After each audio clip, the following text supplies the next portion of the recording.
فتلقا فی جہنم، ڈال دے گا تمہیں جہنم میں، ملوما، ملامت کیا ہوا، مدحورا، راندہ کیا ہوا، دھتکارتا ہوا۔ افاصفاکم، کیا چن لیا ہے تمہارے لیے، ربکم، تمہارے رب نے، بالبنین، لڑکوں کو، واتخذ من الملائکۃ اناسا، اور بنایا فرشتوں کو بیٹیاں۔ انکم لتقولون قولا عظیما، بے شک تم کہتے ہو قولا عظیما، بہت بھاری بات۔ ماقبل رکوع کے اندر اور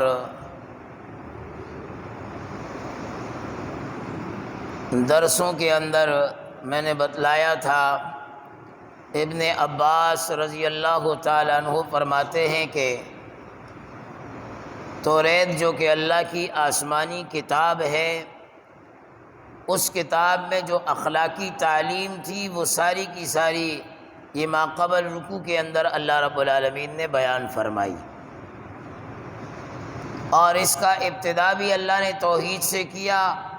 پیچھے والے رکوع کو آپ دیکھیں گے تو لا تجعل مع اللہ الہا آخر فتقعد مذموما مخذولا، اور آغاز بھی اس کا توحید سے ہوا اور یہاں اختتام بھی توحید پر ہو رہا ہے، ولا تجعل مع اللہ الہا آخر۔ تو ماقبل درسوں کے اندر اخلاقی تعلیم تھی، 15 نکات بیان کیے گئے جس پر عمل کرنے سے معاشرے کی اصلاح وہ یقینی تھی۔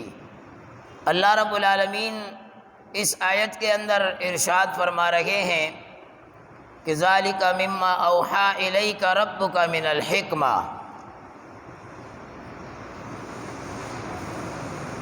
کہ یہ ساری باتیں جو ماقبل میں گزر گئی اے پیغمبر، یہ ہم نے آپ کی طرف وحی کی ہے، اور یہ ساری باتیں حکمتوں پر مبنی ہے۔ یہاں پر حکمت سے مراد حکیم صاحب کی حکمت مراد نہیں ہے، جڑی بوٹیوں والی حکمت مراد نہیں ہے۔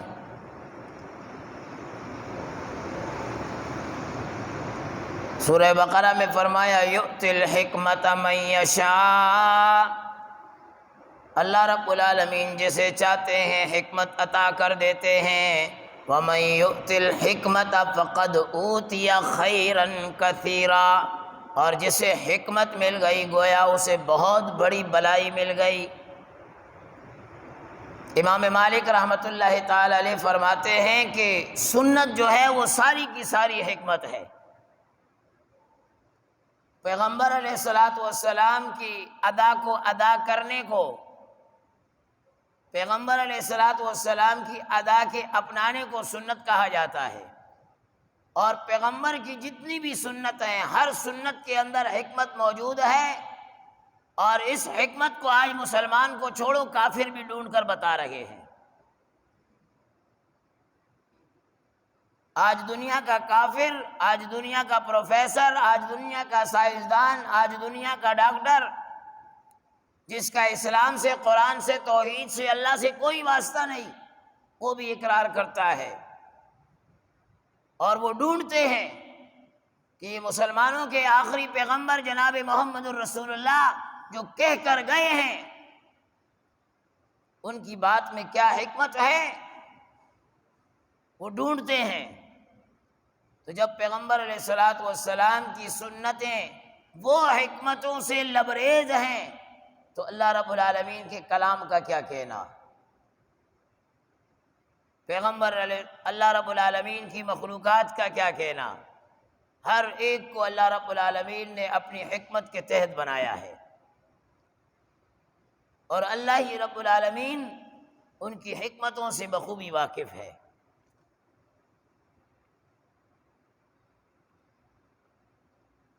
تو اس لیے فرمایا کہ یہ ساری باتیں پیغمبر آپ کی طرف وحی کی گئی۔ وَلَا تَجْعَلْ مَعَ اللَّهِ إِلَٰهًا آخر، اے مخاطب اللہ کے ساتھ کسی اور کو شریک نہ بناؤ، کسی اور کو معبود نہ بناؤ۔ نفع والی ذات ایک اللہ کی ہے، نقصان پہنچانے والی ذات ایک اللہ کی ہے، مشکل کشا ایک اللہ ہے، حاجت روا ایک اللہ ہے۔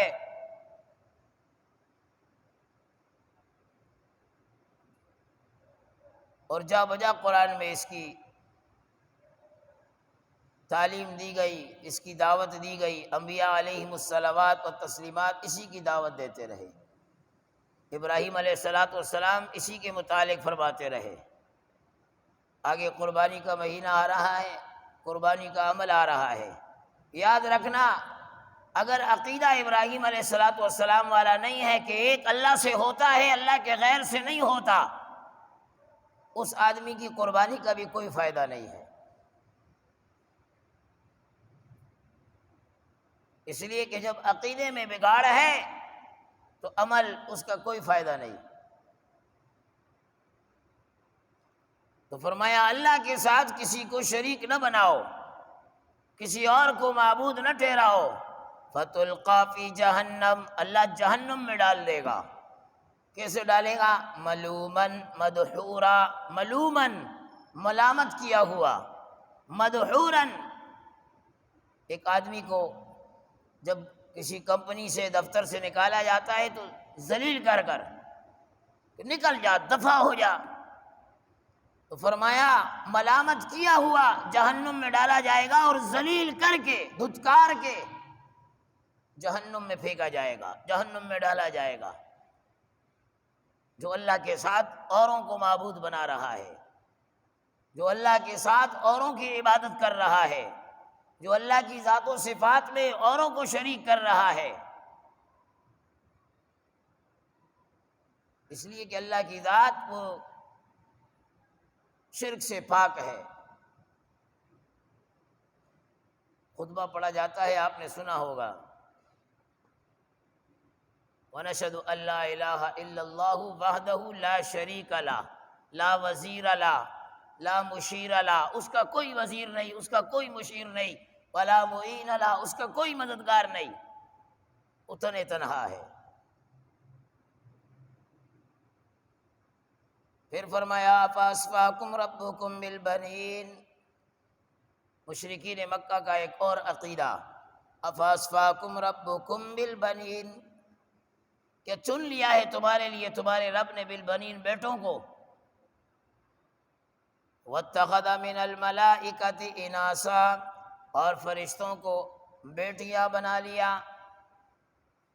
یہ عجیب بات ہے کہ مشرکین مکہ، ان کے لیے تو بیٹے اچھے ہیں، اور فرشتوں کے بارے میں کہا یہ اللہ کی بیٹیاں ہیں، معاذ اللہ، یہ اللہ کی بیٹیاں ہیں۔ حالانکہ فرشتے وہ مخلوق ہیں جو تذکیر اور تانیث سے پاک ہیں۔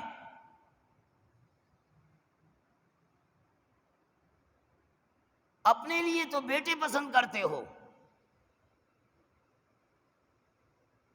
اور اللہ کے لیے بیٹیاں پسند کر لی، حالانکہ اللہ بیٹیوں سب سے پاک ہے۔